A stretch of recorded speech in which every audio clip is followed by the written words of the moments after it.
Attending high school in Canada, we've all heard stories about the War of 1812, the signing of Confederation in 1867, or even Columbus discovering North America in 1492. But how often do we hear about the 60 scoop when Indigenous children were being put into foster homes by the thousands? Has there ever been a lesson about the 1969 White Paper, which was a document intending to assimilate Indigenous peoples into popular Canadian culture? Provincial school curriculums present Canada's history in a way that either ignores the history of Indigenous people completely, or it describes colonialism in a way that makes it seem successful. What would Canada's future look like if we taught the real Indigenous history to all students at an early age?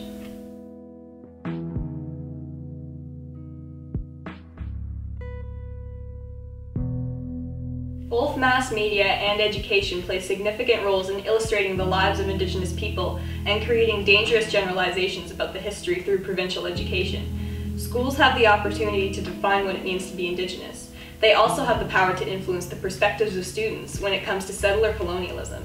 Students draw from these lessons and create their own views about Indigenous people and the legacy of colonialism. Even though school boards have the chance to incorporate honest and open conversations about Indigenous history and colonialism in the classroom, they continue to teach students from the European perspective. Canadian history classes are being whitewashed by removing anything controversial from the curriculum. These systemic inequalities between settlers and Indigenous people are pretty apparent when you look at textbooks or course content. For example, when looking at the syllabus for a Canadian history course at the University of Western Ontario, only 2 of the lectures focus on Indigenous people in Canada before settlers arrived. The rest of the course focuses on the settlers and their contributions to society. This course is just one of thousands across the country, at the university level or below, that teaches students about Canadian history from the European perspective, completely disregarding the constant racism, violence, and torture that Indigenous groups were put through. Provincial curriculums tend to focus on the beginning and end of the country, not what happened in the middle. And although many courses have begun to teach students about the treatment of Indigenous peoples by settlers, the majority of the courses choose not to focus on this violence, and they will tell the story of colonialist Canada as a victory or triumph, while ignoring the nature of British colonization and its effects on Indigenous peoples that can still be felt today. For all these reasons, it is important to have actual Indigenous teachers and source material coming from Indigenous writers. It is impossible to teach Canadian history without acknowledging the hardships that Indigenous people had to go through. It's important that students know the history that lies beyond the surface level.